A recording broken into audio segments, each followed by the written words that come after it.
सो है गाइस, हमने क्या क्या नया chapter chemical coordination in plants. ठीक है, तो केमिकल कोऑर्डिनेशन इन प्लांट्स ये जो आपका चैप्टर है ये प्लांट फिजियोलॉजी के अंदर आता है। बाकी हमारे जो circulatory system, nervous system, excretory system, ये सब जो ये ह्यूमन फिजियोलॉजी के अंदर आता है। ठीक है, ये प्लांट फिजियोलॉजी। तो केमिकल कोऑर्डिनेशन इन प्लांट्स, इस चैप्टर में हमको पढ़ना क्या ये जानते हैं कि अच्छा इस चैप्टर में हमको क्या पढ़ना है। जैसे ह्यूमन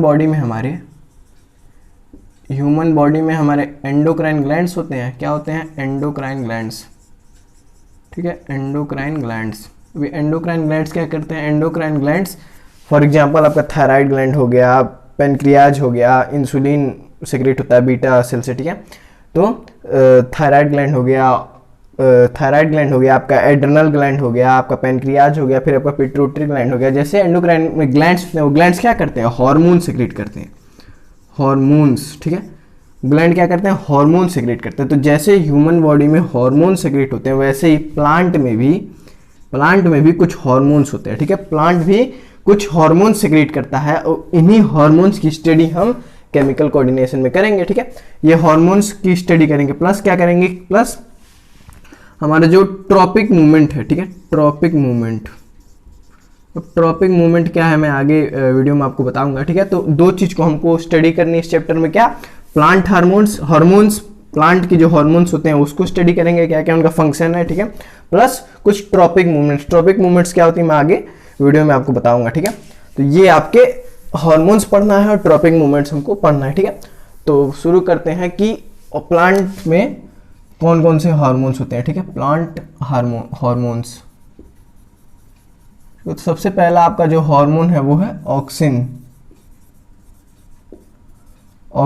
ठीक है, तो ऑक्सिन का कुछ फंक्शन है हमको जो हमारे एग्जाम में फंक्शन इंपॉर्टेंट है, फंक्शन आपके एग्जाम में पूछता है। ठीक है, बाकी आप चाहें तो ओरिजिन भी याद रख सकते हैं, लेकिन ओरिजिन अभी तक तो खैर नहीं पूछा, लेकिन आप याद कर लीजिए ज्यादा बढ़िया रहेगा। ठीक है, तो मैं यहाँ पे बस फंक्शन डिस्कस करूंगा। ठीक है, अच्छा तो ऑक्सिन का फंक्शन क्या है कि सबसे पहला फंक्शन ऑक्सिन का, दो फंक्शन तो आप एकदम रट जाइए। ठीक है, दो फंक्शन रट जाइए। ठीक है, कौन कौन सा? एपिकल डोमिनेंस, एपिकल डोमिनेंस पहले है क्या मैं आपको बताता हूँ। एपिकल डोमिनेंस या फिर इसको सेल एलोंगेशन भी बोलते हैं। ठीक है, लेकिन आप एपिकल डोमिनेंस याद रखिएगा। ठीक है, अच्छा अब एपिकल डोमिनेंस मीन्स क्या होता है? मान लेते हैं ये आपका प्लांट है। ठीक है, मान लेते हैं ये आपका प्लांट है। ठीक, ये आपका प्लांट है। ठीक है, अब एपिकल डोमिनेंस मीन्स क्या होता है? Apical means upper, and dominance means dominate करना, ग्रोथ करना, बढ़ावा देना। ठीक है, तो एपिकल मीन्स ऊपर, यानी ये जो ऊपर वाला लीफ है इसको और ग्रोथ करेगा। एपिकल डोमिनेंस से ही, एपिकल डोमिनेंस में क्या है? ऊपर के हिस्सों को, एपिकल पार्ट के जो एपिकल पार्ट में कौन से टिश्यू होते हैं? मेरिस्टेमेटिक टिश्यू होते हैं। एपिकल लेटरल इंटरकैलरी क्लास 9 में पढ़ाया जाता है। ठीक है, तो एपिकल टिश्यू जो है यानी मेरिस्टेमेटिक टिश्यू जो है, इनको ग्रोथ यानी ऊपर वाले पार्ट का ग्रोथ जो होता है वो उसी को एपिकल डोमिनेंस कहते हैं। और ये कौन करता है? ऑक्सिन जो हमारा ये काम करता है। क्या करता है? ऊपर वाले पार्ट को ग्रोथ करेगा, ऊपर वाले पार्ट का ज्यादा ग्रोथ करेगा। और क्या करेगा? सप्रेस द ग्रोथ ऑफ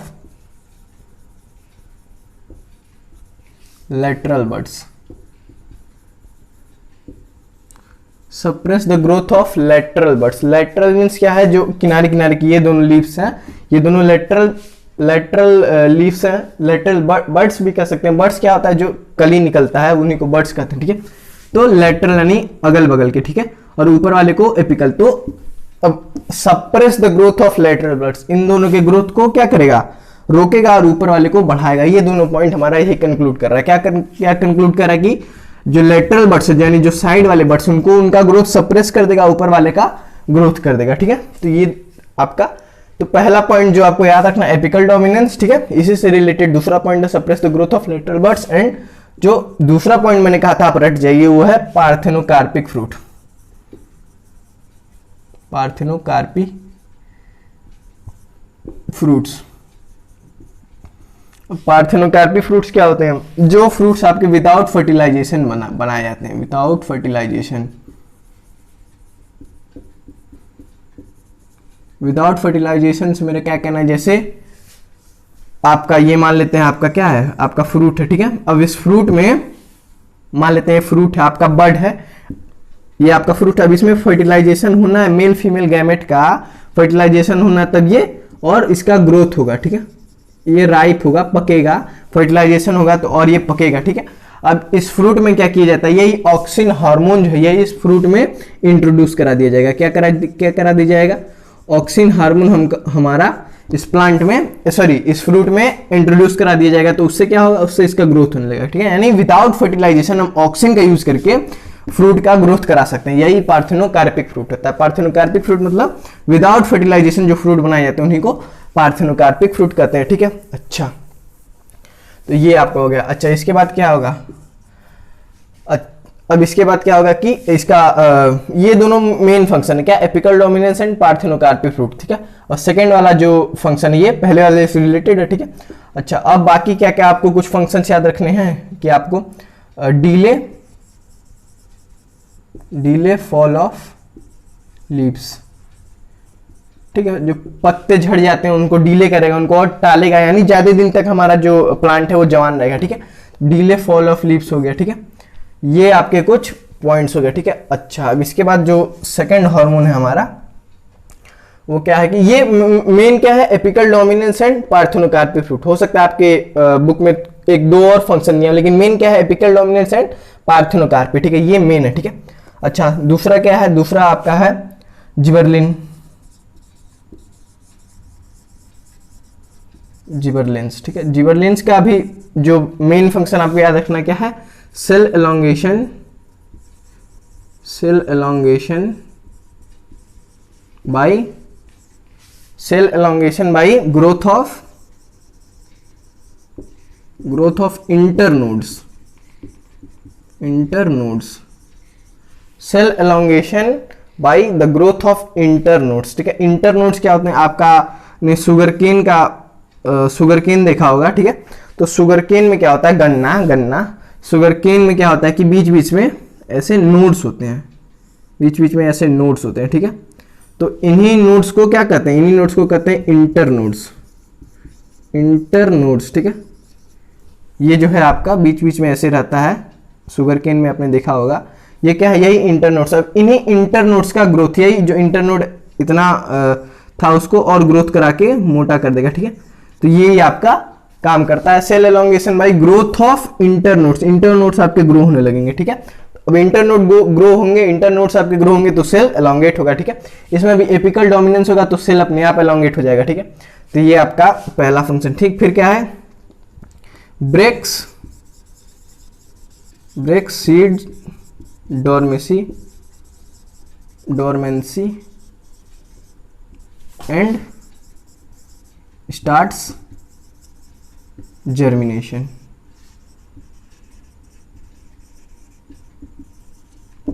अब ये सेकेंड पॉइंट हमसे क्या कह रहा है कि break seed dormancy and starts germination. अब डोरमेंसी क्या है, डोरमेंसी जैसे आपने कहीं सॉइल में आपने सीड लगा दिया, ठीक है, सीड बो दिया किसी सॉइल में, ठीक है। अब मान लेते हैं कि आपने मैंगो का सीड लगा दिया, ठीक है, आपने आम का जो सीड होता है उसको जमीन में बो दिया, ठीक है। अब मान लेते हैं कि जो सीड आपने मैंगो का लगाया है, मान लेते हैं आपने ठंडी के सीजन में लगाया, और मैंगो का ट्री कब ग्रो करता है, गर्मी के सीजन में। तो ठंडी में जब आपने सीड लगाया तो उसके लिए फेवरेबल कंडीशन नहीं है ग्रो करने के लिए, ठीक है। तो अब आपने किस सीजन में लगा, आपने ठंडी के सीजन में, विंटर सीजन में आपने लगा दिया सीड, आपने विंटर सीजन में लगा दिया, लेकिन ये क्या फेवरेबल कंडीशन नहीं है। तो अब विंटर सीजन में ये सीड नहीं ग्रो करके किस सीजन में ग्रो करेगा, समर सीजन में, ठीक है। अब यही विंटर सीजन से समर सीजन के बीच में आपका आपका जो सीड है ये डोरमेंसी स्टेज में चला जाता है। डोरमेंसी स्टेज क्या होता है, डोरमेंसी स्टेज मतलब समझिए आपका सीड सो जाता है उतने दिन के लिए, ठीक है। अब जब उसके लिए फेवरेबल कंडीशन नहीं है ग्रो करने के लिए तो वो सो जाएगा। अब जब फेवरेबल कंडीशन आएगा तब वो सीड अपना ग्रो करना शुरू करेगा। तो जब अब मान लीजिए फेवरेबल कंडीशन नहीं है, विंटर में फेवरेबल कंडीशन नहीं था, समर में फेवरेबल कंडीशन है, तो अब विंटर में सो गया, अब जब समर आएगा तब यही जिबरलिन प्लांट में रिलीज होगा और क्या कहेगा, जो डोरमेसी स्टेज था इसको ब्रेक करेगा, अब इसका ग्रोथ स्टार्ट करेगा। ठीक है, तो यही हमारा जो ये जो सेकंड फंक्शन हमारा ये कर रहा है, ब्रेक सीड डोरमेसी, यानी सीड को जो सो गया था उसको जगाएगा और जर्मिनेशन स्टार्ट करेगा। क्यों जर्मिनेशन स्टार्ट करेगा, क्योंकि अब उसका फेवरेबल कंडीशन आ गया, पहले फेवरेबल कंडीशन नहीं था तो वो एक तरह से सो गया था। हाइबरनेशन जो कहते हैं, हाइबरनेशन क्या होता है कि ठंडी में जो जानवर जैसे ठंडी में कुछ जानवर जो होते हैं सो जाते हैं, ठीक है, फिर गर्मी में स्प्रिंग सीजन जब आता है तब जगते हैं, तो अब जब सो जाते हैं उसी को हाइबरनेशन कहते हैं। तो एक तरह से डोरमेसी आप समझ सकते हैं कि सीड जो हमारा सो जाता है, हाइबरनेशन में चला जाता है। ठीक है, तो ये आपका सेकेंड फंक्शन था। ठीक है, अब इसमें और क्या होगा, प्रमोट्स सेनेसेंस, यानी सेनेसेंस मतलब एजिंग, प्रमोट सेनेसेंस यानी एजिंग यानी बुढ़ापा, बुढ़ापे को प्रमोट करेंगे, यानी प्लांट को जल्दी प्लांट को बूढ़ा बनाएगा। ठीक है, ये जिबरलिन का ये भी फंक्शन क्या है, प्लांट को अब बूढ़ा बनाएगा। ठीक है, प्रमोट्स सेनेसेंस, एजिंग को प्रमोट करेगा। ठीक है, तो ये आपके तीन मेन फंक्शन। ठीक है, cell elongation by growth of internodes, break seed dormancy, start germination and promotes senescence. ठीक है, जिबरलिन का फोर्थ फंक्शन क्या है कि इंड्यूसेस पार्थेनोकार्पिक फ्रूट, पार्थेनोकार्पी। ठीक है, इसके भी हेल्प से पार्थेनोकार्पी फ्रूट्स बनाए जाते हैं। ठीक है, लेकिन अब अगर आपको पार्थेनोकार्पी फ्रूट्स दे दिया और आपको जिबरलिन दिया है और ऑक्सिन दिया है, ठीक है, तो फिर आपको थोड़ा दिमाग लगाना पड़ेगा। मान लीजिए आपको ऑक्सिन भी दे दिया, क्वेश्चन में आपको मैच द फॉलोइंग में आपको ऑक्सिन भी दिया है, जिबरलिन भी दिया है। ठीक है, और आपको इस साइड में आपको मान लीजिए दे दिया इंटरनोड्स डेवलपमेंट एंड पार्थेनोकार्पी। ठीक है, तो आप ऑक्सिन का क्या होगा, ऑक्सिन का पार्थेनोकार्पी एंड जिबरलिन का इंटरनोड्स। यानी मैं ये कहना चाहता हूं कि अगर पार्थेनोकार्पी दिया है, मान लेते हैं बस पार्थेनोकार्पी दिया रहता, इंटरनोड्स नहीं देता। ठीक है, ऑक्सिन दे दिया आपको, जिबरलिन दे दिया एंड ऑक्सिन दे दिया, जिबरलिन दे दिया, इधर पार्थेनोकार्पी दे दिया, तो आप ऑक्सिन को पार्थेनोकार्पी से मिलाएंगे कि जिबरलिन को पार्थेनोकार्पी से मिलाएंगे। तो इस केस में हम ऑक्सिन को मिलाएंगे। ठीक है, क्योंकि ऑक्सिन डोमिनेट करता है, ऑक्सिन जिबरलिन को डोमिनेट करता है किस में, पार्थेनोकार्पी फ्रूट में। ठीक है, तो अगर पार्थेनोकार्पी दिया और आपको दो, मान लीजिए फिल इन द ब्लैंक्स में आपको पार्थेनोकार्पी दे दिया, पार्थेनोकार्पी फ्रूट दे दिया और आपको दो ऑप्शन दे दिया, ऑक्सिन और जिबरलिन, तो आप ऑक्सिन मारेंगे। ठीक है, क्योंकि ऑक्सिन डोमिनेट करता है, ऑक्सिन ज्यादा हेल्प करता है किसमें, पार्थेनोकार्पी फ्रूट्स में। ठीक है, तो ये भी अगर आपको फंक्शन लिखना है तो आप जिबरलिन में भी लिख सकते हैं, ऑक्सिन में भी लिख सकते हैं, लेकिन जब दोनों में से कोई एक चूज करना रहेगा तो ऑक्सिन हम चूज करेंगे। ठीक है, अच्छा, अब थर्ड हार्मोन क्या है आपका कि ये जिबरलिन का यही 4 फंक्शन है। ठीक है, और भी आपके बुक में दिया होगा, ये 4 मेन है। ठीक है, थर्ड आपका हार्मोन क्या है, साइटोकिनिन, साइटोकिनिन्स। ठीक है, स्पेलिंग वगैरह गलत होगा तो माफ करिएगा। ठीक है, तो अब साइटोकिनिन्स का फंक्शन क्या है कि इसका क्या है, इसका भी cell elongation by cell division.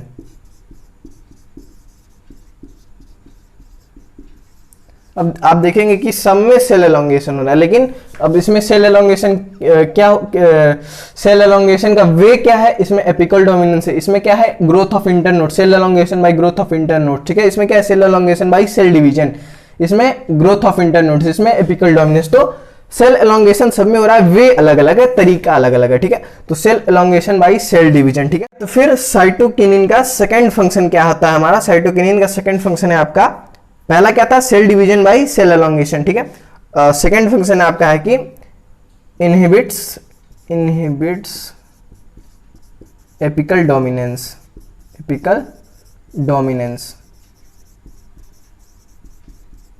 अच्छा, हमने ऑक्सिन में क्या पढ़ा कि एपिकल डोमिनेंस को एपिकल डोमिनेंस होगा। ठीक है, अब साइटोकिनिन आपका क्या करता है कि इनहिबिट्स एपिकल डोमिनेंस, जो एपिकल डोमिनेंस हो रहा था इसको रोकेगा।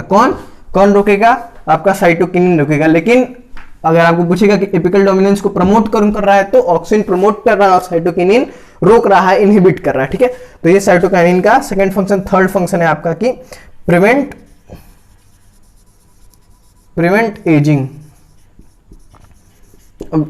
एजिंग को रोकेगा, यानी जल्दी बूढ़ा नहीं होने देगा। इसमें क्या हो रहा था, जिबरलिन में प्रमोट्स सेनेसेंस, यानी प्रमोट एजिंग, ठीक है, सेनेसेंस को ही एजिंग कहते हैं, ठीक है, इसमें कंफ्यूज मत होइएगा, दोनों एक ही है, एजिंग और सेनेसेंस सेम है, ठीक है। तो इसमें क्या हो रहा था, प्रमोट करेगा, इसमें प्रिवेंट करेगा, इसमें रोकेगा इसको, इसमें और बढ़ावा देगा, ठीक है। तो ये हो गया आपका थर्ड फंक्शन। ये 3 मेन फंक्शन है आपके साइटोकिनिन का, cell elongation by cell division, inhibits apical dominance and prevent aging, ठीक है। फोर्थ हार्मोन जो है आपका ये है कि एथाइलिन। एथाइलिन, ठीक है, एथाइलिन आपने सुना होगा। एथाइलिन क्या करता है, फ्रूट राइपनिंग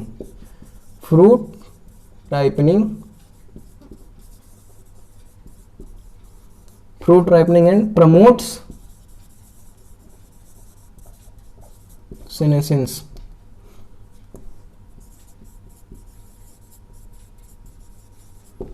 ठीक है, ये क्या है, फ्रूट राइपनिंग, फ्रूट को पकाएगा, प्रमोट्स, ये इसमें क्या हो रहा था, इसमें प्रिवेंट एजिंग, इसमें प्रमोट्स सेनेसेंस, प्रमोट एजिंग, ठीक है। प्रमोट कौन कौन कर रहा है, जिबरलिन और एथाइलिन प्रमोट कर रहे हैं, और साइटोकिनिन क्या कर रहा है, प्रिवेंट कर रहा है, ठीक है। और फ्रूट राइपनिंग, ठीक है, आपको फ्रूट राइपनिंग पूछेगा तो एथाइलिन हार्मोन जो है फ्रूट राइपनिंग को में हेल्प होता है। फ्रूट राइपनिंग आपके एक्सरसाइज में एक क्वेश्चन दिया होगा कि पहले कच्चा बनाना आपको दिया होगा, बनाना जो पका हुआ नहीं है अभी, वो फिर उसका डिफरेंट स्टेज कि कैसे कच्चा बनाना पकता है, ये आपके एक्सरसाइज में फिगर हो सकता है दिया हो, तो वो किस हार्मोन की वजह से, हार्मोन उसमें आपको पूछ देगा, ठीक है, कि कौन से हार्मोन की वजह से जो राइपनिंग ऑफ फ्रूट होता है, तो एथाइलिन होता है, ठीक है। तो ये आपका फ्रूट राइपनिंग और प्रमोट्स सेनेसेंस, ठीक है। अब जो आपका fifth hormone, fifth and last hormone है, फिफ्थ एंड लास्ट हार्मोन ये है आपका fifth hormone ABA short form है, इसको फुल फॉर्म में कहते हैं एब्सिसिस एसिड, ठीक है। तो ये उसमें आ जाता है आपका किसमें, फुल फॉर्म लिखने में एबीए दे देगा और आपको पूछेगा कि फुल फॉर्म बताइए, तो एबीए का फुल फॉर्म एब्सिसिस एसिड, ठीक है, ये आपके बोर्ड एग्जाम में पूछा हुआ क्वेश्चन है। अच्छा, तो अब जैसे कि ह्यूमन बॉडी में एड्रेनल ग्लैंड से एड्रेनलिन रिलीज होता है, जो हमारा क्या है, स्ट्रेस हार्मोन, जब हमको स्ट्रेस में रहते हैं तब हमारा एड्रेनलिन रिलीज होता है। वैसे जब प्लांट स्ट्रेस में हो तब एबीए हार्मोन रिलीज होता है। तो एबीए हार्मोन को सबसे पहले क्या करते, सबसे पहला इसका जो फंक्शन है क्या है कि ये स्ट्रेस हार्मोन है, स्ट्रेस हार्मोन, ठीक है। अगर आपको स्ट्रेस हार्मोन पूछेगा, आपको मान लीजिए एग्जाम में दे दिया कि राइट द स्ट्रेस हार्मोन, बस लिख दिया स्ट्रेस हार्मोन, ये नहीं कहा कि प्लांट है कि प्लांट में कि ह्यूमन बॉडी में, तो आप कुछ भी लिख दीजिए, या तो एबीए एसिड लिख दीजिए या फिर एड्रेनलिन, क्योंकि वहां पे मेंशन नहीं किया। अगर स्पेसिफिक प्लांट कहेगा प्लांट स्ट्रेस हार्मोन तो एबीए एब्सिसिक एसिड, ठीक है, या फिर ह्यूमन कहेगा तो एड्रेनलिन, ठीक है। तो पहला फंक्शन हो गया स्ट्रेस हार्मोन, ठीक है। अब जब आदमी स्ट्रेस में होता है, कोई भी आदमी स्ट्रेस में या फिर प्लांट स्ट्रेस में, कोई भी स्ट्रेस में हो, तो अब हर काम गलत होने लगेगा, ठीक है। अब गलत इन द सेंस कि क्या होगा कि उसका डेवलपमेंट रुक जाएगा, यानी डेवलपमेंट यानी अब ग्रोथ होना रुक जाएगा, ठीक है। Inhibits growth of plant,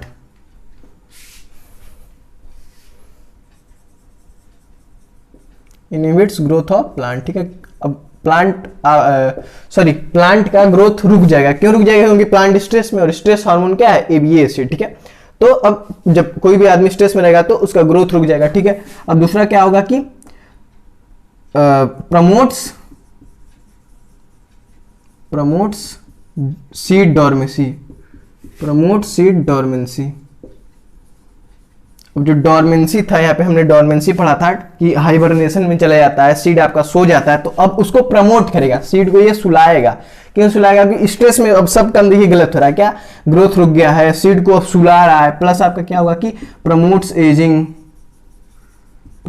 ageing, सब काम गलत हो रहा है। देख रहे हैं क्यों सब काम क्यों गलत हो रहा है, क्योंकि स्ट्रेस हार्मोन ये स्ट्रेस में रिलीज होता है, ठीक है। अब ह्यूमन वाले से कंपेयर मत करने लग जाइए, एड्रेनलिन का अलग अलग फंक्शन है, ठीक है, एबीए एसिड का अलग फंक्शन है, क्या स्ट्रेस हार्मोन है, ठीक है। अब स्ट्रेस में है तो सब चीज गलत हो रहा है, ग्रोथ रुक गया है, डोरमेसी में सीड जा रहा है, एजिंग यानी बूढ़ा हो रहा है जल्दी जल्दी, और एक सबसे यूनिक फंक्शन जितने भी अभी तक आपने हार्मोन पढ़ा, इसमें सबसे यूनिक फंक्शन क्या है कि promotes closing of stomata, promotes closing of stomata, ठीक है, क्लोजिंग ऑफ स्टोमेटा को प्रमोट करता है। ये अभी तक सबसे यूनिक फंक्शन जो हमने देखा है, ठीक है। तो क्या क्या हो गया, स्ट्रेस हार्मोन है सबसे, अगर प्लांट आपको पूछा कि name the plants stress hormone, तो ABA एब्सिसिक एसिड, ठीक है, inhibits growth of plant, second function हो गया। थर्ड है आपका कि प्रमोट सीड डोरमेंसी, ठीक है, सीड को सुलाएगा, फिर प्रमोट्स एजिंग, जल्दी जल्दी उसको बूढ़ा करेगा, ठीक है, एजिंग करेगा, उसका एज यानी बूढ़ा करेगा, एजिंग यानी बूढ़ा समझ सकते हैं, ठीक है।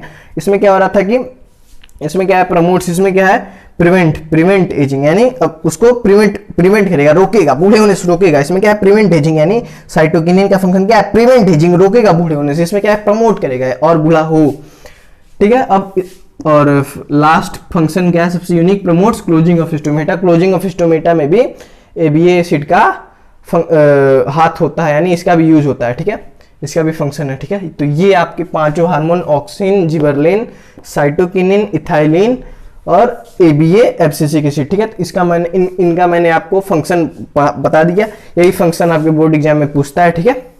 अच्छा, अब हमको क्या पढ़ना था, हार्मोन पढ़ना था और ट्रॉपिक मूवमेंट्स पढ़ने थे, tropic movements.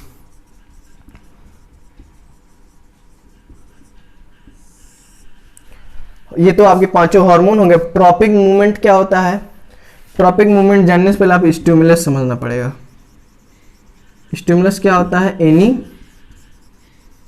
Any external agent और एनवायरमेंटल चेंजेस which initiates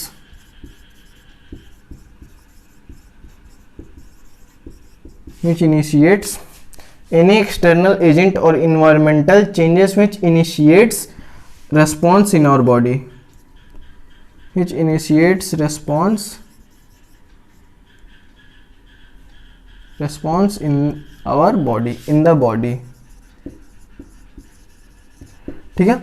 कोई भी एक्सटर्नल एजेंट या फिर एनवायरमेंटल चेंजेस जो हमारे बॉडी में रेस्पॉन्स को इनिशिएट कर रहे हैं, रेस्पॉन्स को प्रमोट कर रहे हो, उनको क्या कहते हैं, स्टिमुलस। अब स्टिमुलस में आपको एग्जांपल दे दूं, जैसे आपके हाथ पे मच्छर बैठ गया, ठीक है, आपके हाथ पे मॉस्किटो मच्छर बैठ गया, आपको काट रहा है, ठीक है।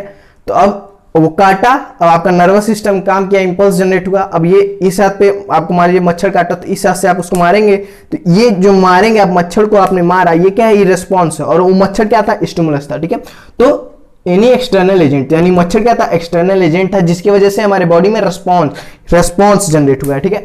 अच्छा, और मैं आपको बता दूं स्टिमुलस का, जैसे आपको आप बाइक चला रहे हैं, ठीक है, आप बाइक चला रहे हैं, ठीक है, आपके आंख में अचानक जब इंसेक्ट पड़ता है तो आंख अपने आप क्लोज हो जाता है, तो इंसेक्ट क्या स्टिमुलस है, और उसके रेस्पॉन्स में हमारा जो बॉडी रेस्पॉन्स किया, क्या रेस्पॉन्स किया, हमारा आंख तुरंत बंद हो जाता है। तो कीड़ा क्या आपका स्टिमुलस है, और जो आंख बंद हुआ ये रेस्पॉन्स है, यानी ठीक है। तो कीड़ा क्या था, एक्सटर्नल एजेंट था, और रेस्पॉन्स क्या था कि आंख हमारा बंद हो गया, तो वो भी स्टिमुलस, ठीक है।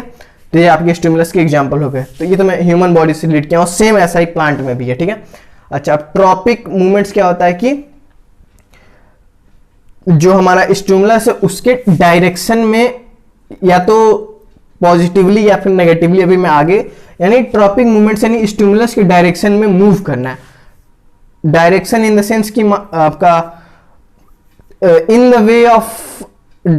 वे ऑफ स्टिमुलस भी हो सकता है, opposite the way of the, जैसे मान लीजिए आपका स्टिमुलस है, ठीक है, ये आपका मान लेते हैं प्लांट है, ठीक है। तो in the way of stimulus या फिर opposite the way of stimulus, दोनों स्टिमुलस के डायरेक्शन में भी हो सकता है, स्टिमुलस के अपोजिट डायरेक्शन में भी हो सकता है ट्रॉपिक मूवमेंट, ठीक है। ठीक है, तो अब प्लांट्स में कौन कौन से ट्रॉपिक मूवमेंट होते हैं मैं आपको बता दूं। पहला होता है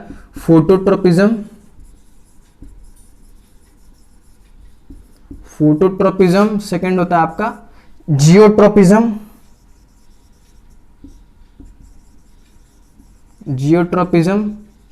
थर्ड हाइड्रोट्रोपिज्म,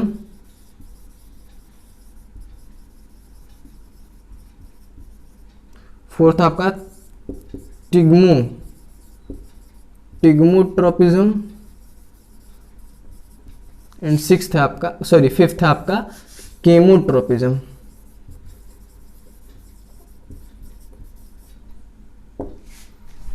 तो ये पांचों आपके ट्रॉपिक मूवमेंट्स क्या है, फोटोट्रोपिज्म, जियोट्रोपिज्म, हाइड्रोट्रोपिज्म, टिग्मोट्रोपिज्म, केमोट्रोपिज्म। ठीक है, तो अब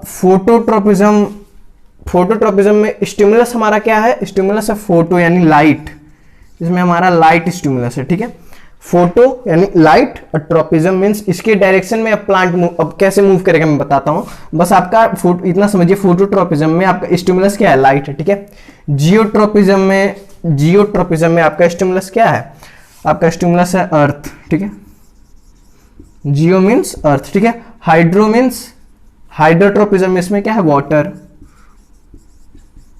ठीक है, टिग्मोट्रोपिज्म में आपका स्टिमुलस क्या है, टच। एंड केमोट्रोपिज्म में आपका स्टिमुलस क्या है, केमिकल्स। ठीक है, केमिकल। तो ये आपके स्टिमुलस है क्या, फोटोट्रोपिज्म में लाइट, जियोट्रोपिज्म में अर्थ, हाइड्रोट्रोपिज्म में वाटर, टिग्मोट्रोपिज्म में टच। ठीक है, मेरा प्रोनाउंसिएशन थोड़ा गलत हो रहा होगा तो माफ करिएगा, स्पेलिंग वगैरह भी एक बार आप लोग चेक कर लें, मैं तो कहूंगा। ठीक है, फिर आपका केमोट्रोपिज्म में आपका क्या है, केमिकल, ये आपके स्टिमुलस है। ठीक है, अब होता क्या है, फोटोट्रोपिज्म में क्या होगा, आपका जो प्लांट होगा, क्या प्लांट। ठीक है, ट्रॉपिक मूवमेंट यानी tropism means movement, photo means light, तो फोटो यानी लाइट और ट्रोपिज्म मींस मूवमेंट। तो लाइट के डायरेक्शन में, जैसे आपका ये प्लांट है। ठीक है, आपने ऑब्जर्व भी किया होगा, ये आपका मान लेते हैं प्लांट है। ठीक है, ये आपका प्लांट है। ठीक है, और यहां से आपका ये आपके मान लेते हैं खिड़की है, ये आपका प्लांट है। ठीक है, ये आपका विंडो है। ठीक है, यहां से आपका सनलाइट आ रहा है। ठीक है, तो आप देखेंगे कि अगर प्लांट को विंडो के पास रख दीजिए तो ये प्लांट क्या है, ये प्लांट हल्का सा इन the direction of light tilt हो जाएगा। क्या होगा, टिल्ट। टिल्ट किधर होगा, इन द डायरेक्शन ऑफ लाइट। तो अब जो फोटोट्रोपिज्म के वजह यानी सनलाइट की वजह से प्लांट में क्या चेंज हो जाएंगे, ये टिल्ट हो जाएगा। टिल्ट हो जाएगा तो किधर, इन द डायरेक्शन ऑफ लाइट, यानी इसमें क्या है, पॉजिटिव फोटोट्रोपिज्म में। कैसा है, पॉजिटिव। मैंने अभी बताया था ना कि इन द डायरेक्शन ऑफ लाइट हो रहा है, यानी in the direction of stimulus हो रहा है, यानी पॉजिटिव होगा। ठीक है, जब इन द डायरेक्शन ऑफ स्टिमुलस होगा तो पॉजिटिव होगा, opposite the direction of stimulus होगा तो नेगेटिव होगा। ठीक है, तो फोटोट्रोपिज्म में क्या होता है, आपका स्टिमुलस है लाइट और इसमें प्लांट का मूवमेंट कैसा होगा, टिल्ट हो जाएगा in the direction of positive यानी in the direction of light. ठीक है, तो अब इसका आपको पूछता है कि विंडो के पास अगर आप प्लांट रख दीजिए तो आपका प्लांट जो है कि सनलाइट की तरफ टिल्ट हो जाएगा, शिफ्ट हो जाएगा, टेढ़ा हो जाएगा, ऐसा क्यों होता है। ठीक है, तो इसमें आपका ऑक्सीजन का रोल होता है। ठीक है, अब ऑक्सीजन का रोल कैसे होता है मैं आपको पहले फिगर दिखा देता हूं। ठीक है, या फिगर देख सकते हैं। तो इसमें क्या होता है कि अब आप देख रहे होंगे कि जो आपका सनलाइट विंडो से आ रहा है, तो ये प्लांट क्या हुआ है, सनलाइट की तरफ टिल्ट हो गया। तो इसमें अब आपका स्टिमुलस क्या है, लाइट, और प्लांट क्या रिस्पॉन्स किया है, पॉजिटिव, उसके तरफ टिल्ट हुआ है। ठीक है, तो अब ऐसा क्यों होता है, जैसे अब ऐसा इसलिए होता है कि ये आपका प्लांट था, ये आपका प्लांट था। ठीक है, तो स्टार्टिंग में जो प्लांट आपका इस पोजीशन में था वो ड्यू टू द स्टिमुलस, यानी स्टिमुलस क्या हमारा लाइट स्टिमुलस है, तो ड्यू टू द स्टिमुलस ये क्या हुआ हमारा, टिल्ट हो गया। अब आप देखेंगे कि हल्का सा टिल्ट हो गया है इन द डायरेक्शन ऑफ स्टिमुलस, तो उसको क्या कहेंगे, पॉजिटिव फोटोट्रोपिज्म। ठीक है, पॉजिटिव फोटोट्रोपिज्म। ठीक है, अच्छा अब ये हुआ क्यों, ठीक है, ये टिल्ट तो हो गया लेकिन ये हुआ कैसे। ठीक है, अब आप देखेंगे कि ये वाला जो पार्ट है प्लांट का, ये वाला जो पार्ट है, ठीक है, ये मान लेते हैं आपका ये प्लांट का स्टेम था। तो अब सनलाइट, ये जो सनलाइट पड़ रहा है, सनलाइट जो आपका आ रहा है, ठीक है, ये क्या है, स्टिमुलस लाइट। क्या है, स्टिमुलस लाइट यानी in the sense of sunlight, light यानी सनलाइट की बात हो रही है। तो इस वाले हिस्से पे आपका लाइट पड़ रहा है। ठीक है, तो जिस हिस्से पे लाइट नहीं पड़ता है, ये हिस्से पे आपका लाइट नहीं पड़ रहा है, इस वाले हिस्से पे, यानी जो हिस्सा आपका सनलाइट के सामने है उस पे लाइट पड़ रहा है। अब जिस हिस्से पे नहीं पड़ रहा है, जैसे मैं आपको बताऊं, इस हिस्से पे इस हिस्से पे आपका लाइट नहीं पड़ रहा है, इस हिस्से पे पड़ रहा है। तो अब जिस हिस्से पे लाइट नहीं पड़ रहा है वो हिस्सा ग्रो हो जाता है, वो हिस्सा ग्रो हो जाएगा, ठीक है। तो यही आप यही देखेंगे कि अब जब ग्रो हो जाएगा, ठीक है, तो ये तो इतना ही छोटा रह गया, लेकिन जो उसके पीछे वाला था ये ग्रो हो गया है। अब जब ग्रो होगा तो यही टिल्ट हो जाता है, ठीक है। अब ग्रो यही ऑक्सिन हार्मोन की वजह से ये वाला ग्रो हो जाता है, ठीक है। ऑक्सिन हार्मोन जिस साइड लाइट रहेगा उस साइड नहीं, उसके जिस साइड लाइट नहीं रहेगा उस साइड आपका ऑक्सिन हार्मोन एक्ट करेगा और इस वाले साइड को आपको बढ़ा देगा, इस वाली साइड को छोटा रख देगा। तो इसी के रिजल्ट में अब एक साइड छोटा एक साइड बड़ा है, इसीलिए आपका जो प्लांट किधर टिल्ट हो जाता है। अब ये वाला साइड बड़ा है तो ये वाला साइड इधर इस साइड टिल्ट हो जाएगा, ठीक है। तो टिल्ट का रीजन क्या है कि अपोजिट पीछे वाला साइड आपका बड़ा हो जाता है ऑक्सीजन हार्मोन की वजह से, और जो पार्ट आपका सनलाइट के साइड है वो छोटा ही रह जाता है। तो अब ये वाला बड़ा हो गया, छोटा हो गया, तो ये टिल्ट हो जाएगा, प्लांट आपका इन the direction of light tilt हो जाएगा, ठीक है। तो यही आपका टिल्ट होने का रीजन है, ठीक है। तो फोटोट्रोपिज्म क्या है? फोटोट्रोपिज्म में प्लांट कैसे रिस्पॉन्स करता है? प्लांट पॉजिटिव फोटोट्रोपिज्म शो करता है, इन the direction of light tilt होगा। तो जो लाइट के पीछे वाला साइड है वो ग्रो हो जाएगा और प्लांट आपका टिल्ट हो जाता है, ठीक है। तो ये हो गया आपका फोटोट्रोपिज्म। फोटोट्रोपिज्म में आपका स्टिमुलस क्या है? लाइट है, और प्लांट क्या रिस्पॉन्स करता है? Positive phototropism, in the direction of light आपका प्लांट टिल्ट हो जाएगा, ठीक है। अब जियोट्रोपिज्म क्या है? जियो मीन्स अर्थ, इसमें स्टिमुलस क्या है? आपका अर्थ है। अब जैसे यही आपका प्लांट है, ठीक है, तो अर्थ ये आपका, ये अर्थ आपका क्या है? स्टिमुलस है, ठीक है। तो अब प्लांट अपोजिट ऑफ, प्लांट ऊपर ग्रो होता है, ठीक है, प्लांट आपका ऊपर ग्रो होता है, लेकिन रूट क्या है? रूट आपका नीचे ग्रो होता है। तो इस जियोट्रोपिज्म में क्या होगा? जियोट्रोपिज्म में आपका जो प्लांट है, प्लांट आपका नेगेटिव शो करेगा। जो जियोट्रोपिज्म में आपका जो प्लांट है ये नेगेटिव जियोट्रोपिज्म शो करेगा, और आपका जो रूट है, रूट ये पॉजिटिव जियोट्रोपिज्म शो करेगा, ठीक है। तो आपको क्वेश्चन क्या आएगा कि जियोट्रोपिज्म में रूट कैसा जियोट्रोपिज्म शो करेगा? तो रूट पॉजिटिव जियोट्रोपिज्म शो करता है। एंड प्लांट जो है आपका, प्लांट क्योंकि ऊपर ग्रो हो रहा है, opposite the direction of stimulus, plant ऊपर, अब अर्थ क्या है? अर्थ आपका नीचे है, तो इसके अपोजिट में यानी ऊपर आपका प्लांट ग्रो हो रहा है, तो ये नेगेटिव हो गया। अपोजिट यानी स्टिमुलस के अपोजिट ग्रो हो रहा है, यानी प्लांट आपका नेगेटिव, और रूट क्या है? इन the direction of earth grow होगा, तो रूट आपका पॉजिटिव जियोट्रोपिज्म शो कर रहा है, ठीक है। तो ये आपका जियोट्रोपिज्म हो गया। अब हाइड्रो क्या है? Hydro means water. अब इसमें भी वाटर में क्या है कि वाटर में आपका रूट होता है, ठीक है, इसमें भी आपका रूट होगा। रूट आपका क्या शो करता है? पॉजिटिव। रूट आपका कैसा शो करता है? पॉजिटिव हाइड्रोट्रोपिज्म शो करेगा, ठीक है। जिधर पानी रहेगा उधर ही आपका रूट ग्रो करेगा, ठीक है। प्लांट क्या है? प्लांट आपका, तो प्लांट तो ऊपर ही ग्रो करता है, तो इसमें प्लांट की बात ही नहीं करनी, हमको बस रूट की बात करनी है। हाइड्रोट्रोप, अगर आपको प्लांट पूछता है भी है हाइड्रोट्रोपिज्म में, अगर प्लांट पूछ दिया तो आप नेगेटिव लिखेंगे, ठीक है। तो रूट की अगर बात करेगा तब आप पॉजिटिव लिखेंगे, ठीक है। अब थिग्मोट्रोपिज्म में क्या होता है? आपका स्टिमुलस क्या है? टच, ठीक है। अब प्लांट कैसा रिस्पॉन्स करता है? पॉजिटिव। प्लांट, इसमें रूट वगैरह की बात नहीं, इसमें थिग्मोट्रोपिज्म में बस प्लांट की बात होगी, ठीक है। और ये पॉजिटिव थिग्मोट्रोपिज्म शो करता है। अब ऐसे क्या होता है कि जैसे आप फिगर में देख सकते हैं कि एक डंडा लगा दिया गया है और एक प्लांट है, ठीक है। तो अब जैसे ही प्लांट को टच मिलेगा, जैसे ही किसी भी चीज से प्लांट टच होगा तो उसके अराउंड वो लपेटा जाता है, उसके अराउंड अपने आप को, बॉडी को मूव करा लेता है, ठीक है। तो इसी को टच, स्टिमुलस क्या है? आपका टच है, ये आपका स्टिमुलस टच है। तब इस स्टिमुलस के रिस्पॉन्स में प्लांट क्या कर रहा है? अपने आप को उसके अराउंड घेर ले रहा है, अपने उसके अराउंड बांध ले रहा है, ठीक है। तो ये थिग्मोट्रोपिज्म में प्लांट क्या शो करता है? पॉजिटिव थिग्मोट्रोपिज्म, ठीक है। अब केमोट्रोपिज्म में ये वाला फिगर देखिए, केमोट्रोपिज्म में क्या होता है? आपके जो पॉलन ग्रेन्स होते हैं वो ट्यूब जनरेट करते हैं, ठीक है। तो अब आपका जो ओवरी है, प्लांट का ओवरी, ठीक है, ये आपको प्लांट का ओवरी देख सकते हैं। तो प्लांट के ओवरी में कुछ केमिकल रिलीज होते हैं, उसके वजह से आपका ये जो पॉलन ग्रेन है ये ट्यूब यानी नीचे रेड कलर का आप देख सकते हैं जनरेट होने लग रहा है, ठीक है। तो अब उस थिग्मोट्रोपिज्म मतलब केमिकल के रिस्पॉन्स में आपका जो प्लांट शो करता है तो ये भी पॉजिटिव शो करेगा, ठीक है।